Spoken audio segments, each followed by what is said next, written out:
I'm going to be going over the preparation of large seeds for planting. So what I'm talking about for the seeds that we currently grow are sunflower and peas. To show you the steps, I'll be using sunflower because I got to plant that.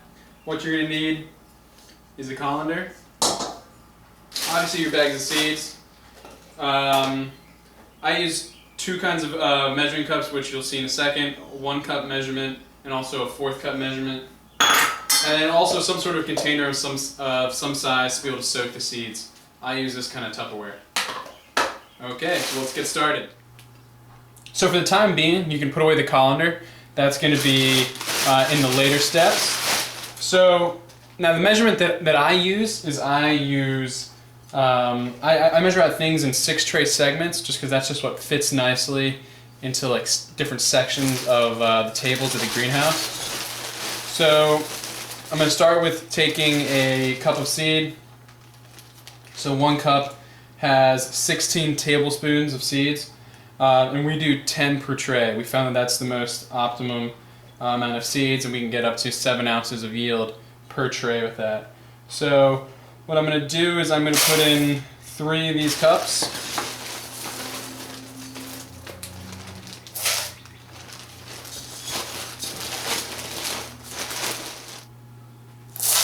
So that's a third. So now that I've put in 3 cups of seeds, I'm going to add 3 1/4 cups. And that will take this up, for those mathematicians at home, to 10 tablespoons per tray once I plant this 6 tray section.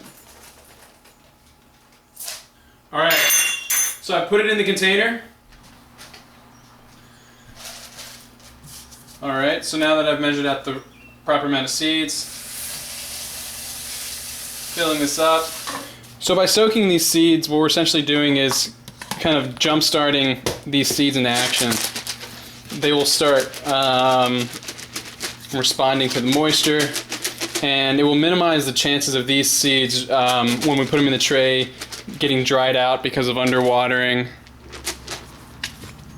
or something like that. So we're going to soak these for 24 hours, and then we're going to move them to the colander. And they'll be in the colander for 24 hours, and after that you'll start to see them sprouting a little bit of roots, and then from there we plant them.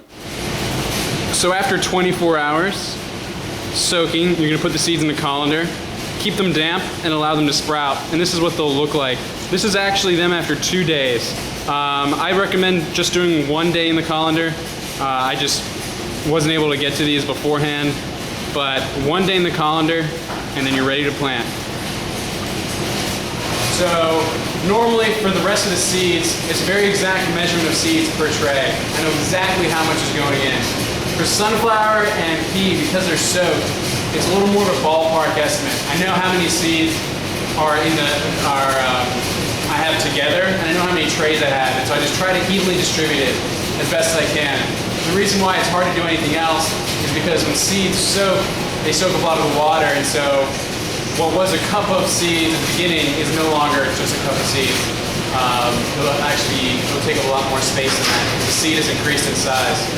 So, like I said, for sunflower and pea, you just got to do your best to make sure that you put an even amount in each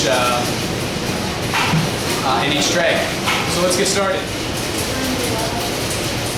Okay, so for this batch of sunflowers, as I said earlier in the video, I measured it out for 6 trays. We're going to begin filling them now. Now, the optimal amount of soil that we've currently worked out is 3/8 inches. The sunflower, to be honest, probably requires a tiny bit more. That's something that in this coming semester of True Green should really be worked out. Right now, as you can see, I'm using this scoop, and I've worked out it's about 4 of these scoops, but it'd be really easy if we just had 1 container, one can that we pre-measured, and just you fill it to the top, it's enough for a full tray. All right, so now we're just going to smooth out the soil. Make sure it fills the whole tray evenly. Break up these chunks. Yeah, you want to break up these chunks.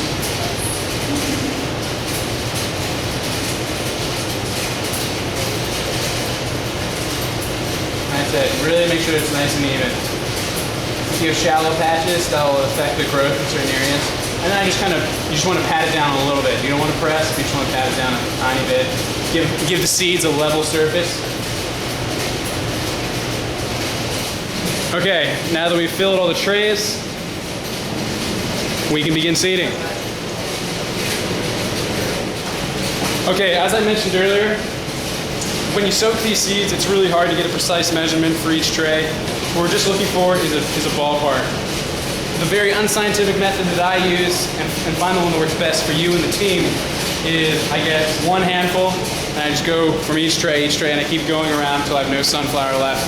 And of course, I keep looking at things, I keep checking, and making sure that everything's about the same.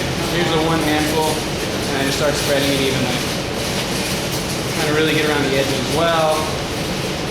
Not having empty spaces. And you're not going to be able to fill everything on this first go around, this is just the first handful.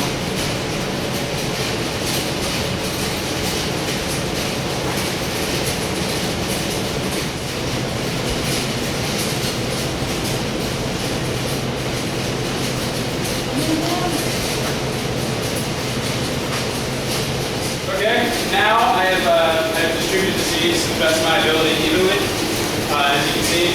The next thing we want to do is we want to get these watered. Now, during the first watering, it's pretty much impossible to overwater. You really want to get these soaked. The worst thing that can happen to a recently planted batch of microgreens is that they dry out. They're very susceptible to dying at the beginning if they dry out. So you really want to get these soaked. True Greens is still in the greenhouse. This is the nozzle I like to use. It sends out the most water gently. I used to use this other nozzle. Now you'll hear from other microgreen YouTube channels perhaps where you want to cover the seeds with a little bit of soil. What we found from our experience is that increases the amount of seeds that stay onto the leaves, which increases harvesting time. So I don't cover these with soil. What I will do normally is I will cover the sunflowers with a tray. Okay, but I digress. What I started to do there was just overload you with details. These are just nuances that you're going to pick up by actually running the operation. So I'm going to include those in text. The really important thing you have to remember, I'm just going to recap for what you're planting, is disperse them evenly. Make sure you really get the tray wet, and then plan your watering schedule accordingly. Depending on the time of year, you really need to be aware that that tray does not dry out. Okay, I'm going to cut myself off right there. To get the really nitty-gritty specifics, please check the website. However, those are the basic steps for planting. I hope you found it helpful.